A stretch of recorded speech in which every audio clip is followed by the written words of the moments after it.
Bonsoir, mesdames, mesdemoiselles, messieurs, bonsoir, Nabilaï Kamara, depuis Bruxelles, chef compatriote guinéen. Très bien, voilà, donc j'ai mon thème d'information pour ce samedi soir, thème sur Faya Milimono. Faya Milimono, il est en fait président de la formation politique appelée le Bloc libéral, n'est-ce pas? Alors, c'est une réaction, ma réaction, parce qu'il vient de tenir un discours politique. Alors, je dirais, très important ce discours.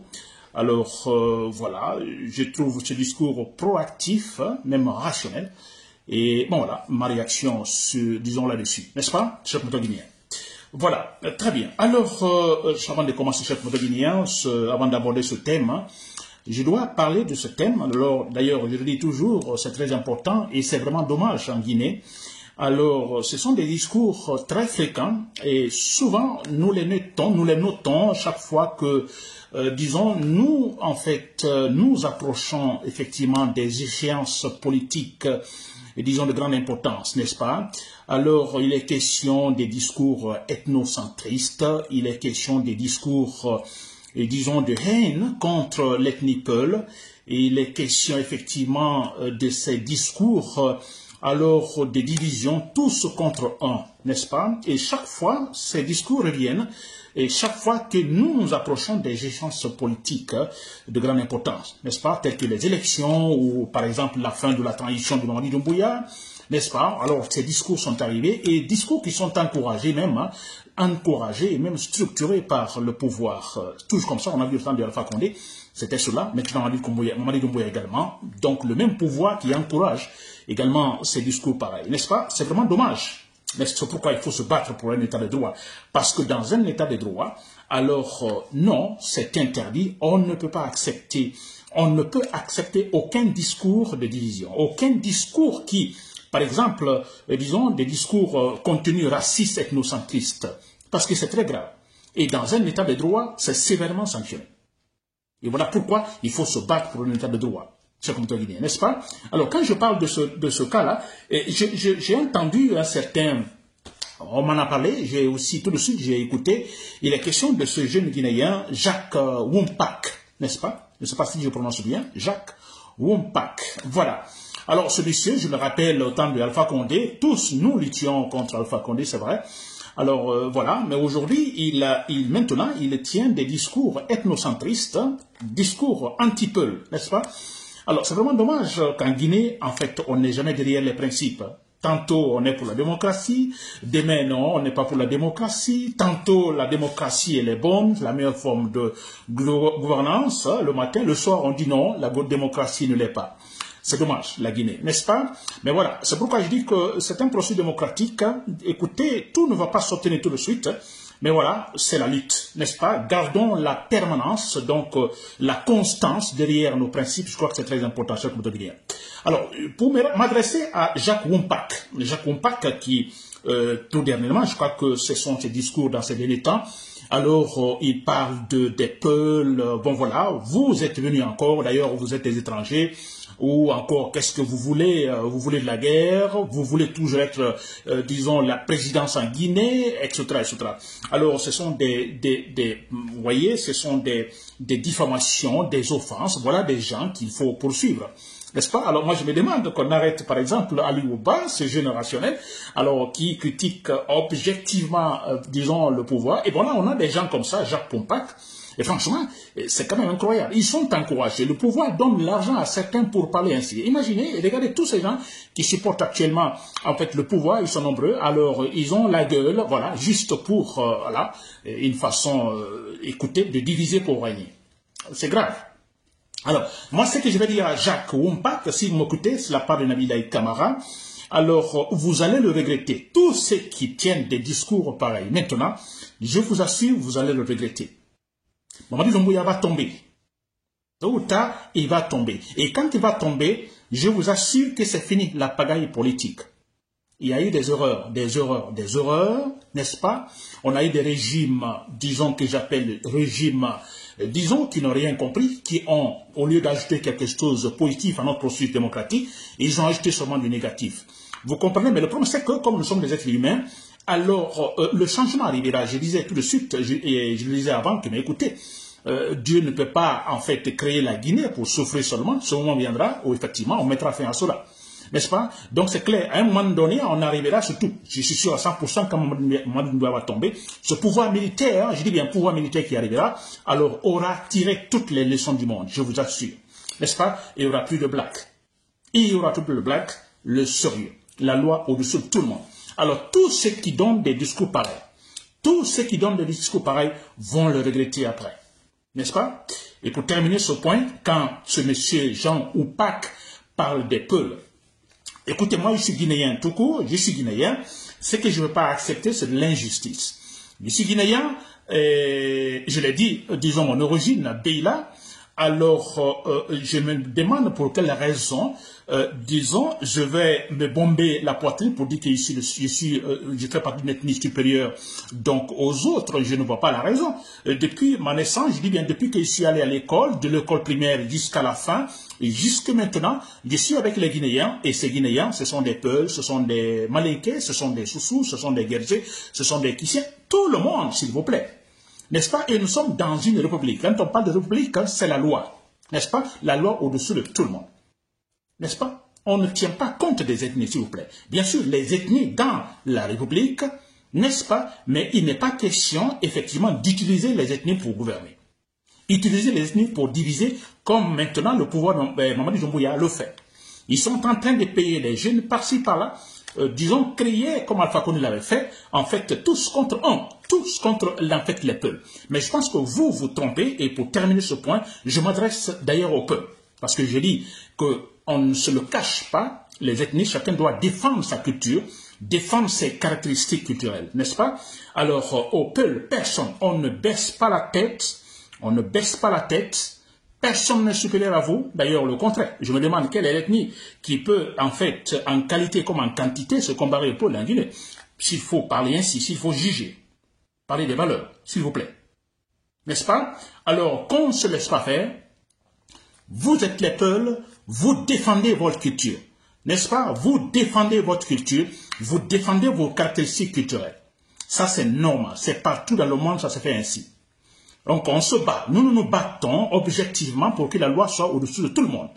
Que très prochainement, les discours ethnocentristes disparaissent à jamais. Je dis bien ethnocentristes politiques. N'est-ce pas? Les ethnies, elles sont importantes dans un pays parce que si vous voyez la différence culturelle, c'est aussi la richesse, cher commentateur guinéen, de la richesse. Voilà. J'ai terminé sur ce point, cher commentateur guinéen. Alors, je reviens sur Faya Milimono. Le discours de Faya Milimono, alors je l'ai tout de suite, en fait, partagé sur mon profil Facebook, aussi sur mon story Facebook Choc Mondaguinien, le discours de Faya Milimono qu'il vient donc de tenir. C'est un discours important. Alors, c'est un discours de regret, n'est-ce pas, de remords. Faya Milimono, il regrette d'avoir soutenu, d'avoir cru en Mamadi Doumbouya, vous vous rappelez. Dès le départ, il y avait ce groupe Faya Milimono, Baouri, Makale, Camara, je ne sais pas, Traoré, ces gens, alors tous ces gens qui disaient, bon, écoutez, non, venons autour de la table, alors ayons confiance en Mamadi Doumbouya, n'est-ce pas? Alors, très bien. Alors, le discours de... C'est dommage que Faya Milimono, maintenant, c'est maintenant, donc écoutez, ce n'est pas tard, il n'est jamais trop tard pour bien faire, alors je ne dis pas que c'est tard, donc le moment donc de signifier son regret, non, ce n'est pas tard, mais seulement je me dis, dommage qu'il le fait maintenant, que... juste après, disons, la condamnation de son ancien sociétaire, disons, Aliouba. Aliouba, il faisait partie donc du parti Bloc libéral, n'est-ce pas? Nous le savons très bien. Et c'est dommage, et c'est maintenant quand ce monsieur est allé en prison, et quand Faya Milimono a exactement compris, il a compris finalement que, ouais, Mamadi Doumbouya, donc, a trahi, ne disait pas la vérité. Bon voilà, nous sommes comme ça les êtres humains, certains comprennent très tôt, d'autres aussi non. Essayons donc de rationaliser en fait le discours de Faya Milimono, le cas de Faya Milimono. Je dis bien certains comprennent très tôt, d'autres non. Bon voilà, c'est dommage que Faya Milimono comprenne très tardivement, c'est vrai. Moi j'avais compris très tôt que après les 3-5 des premiers mois de la transition de Mamadi Doumbouya, que non, que c'était un faux. c'était un faux, c'était des bluffeurs tout simplement. Et j'ai commencé à les combattre. Bon voilà, rien n'est trop tard, nous sommes dans un processus démocratique.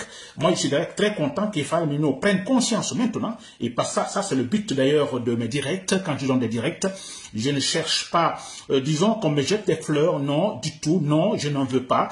Tout ce que je cherche, que les gens comprennent. Nous cherchons à faire comprendre que le pouvoir de Mamadi Doumbouya, que Mamadi Doumbouya est faux, était un faux, tout simplement. N'est-ce pas que les gens comprennent cela? Une fois que cela est compris, tout le monde arrive à comprendre, il est encore facile de combattre. N'est-ce pas?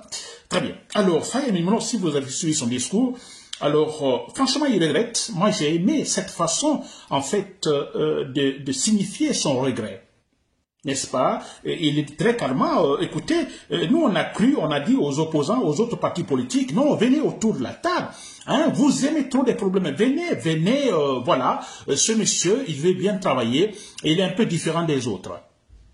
N'est-ce pas? Ils ont même critiqué, Faye Mino dit avoir critiqué Segalin Diallo, qui encore, Sidi Touré, tous ces autres-là qui ont refusé de venir autour de la table. Il les a en fait jugés négativement.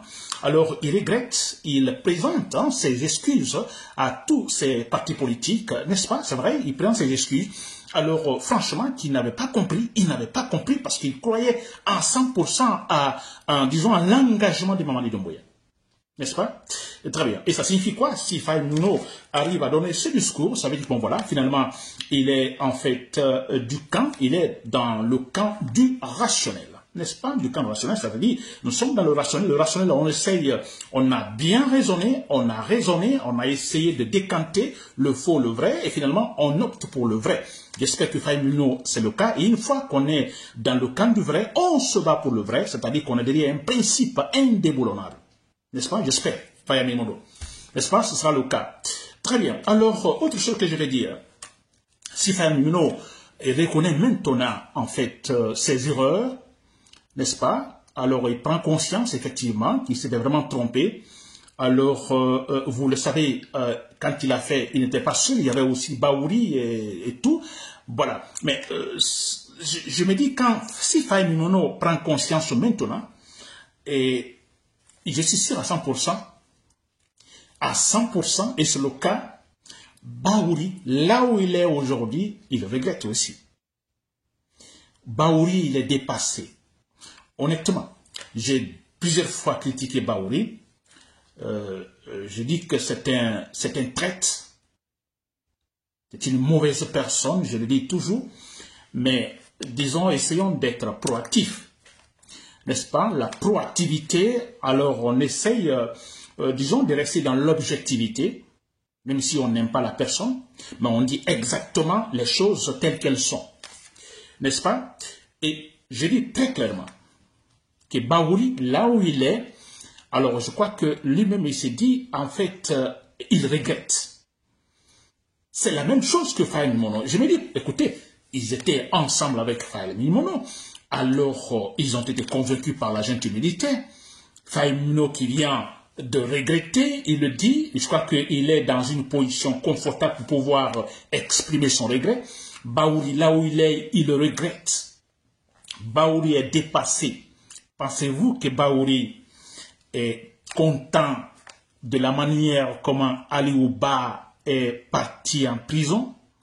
Pensez-vous que Baouri, quelque part dans sa chambre, qu'il dort bien, même si quelque part, je dis c'est un traître, mais je suis en train de parler proactivement. Baouri en souffre. La manière par laquelle Ali Ouba est pris, le maçon de lui à la fin.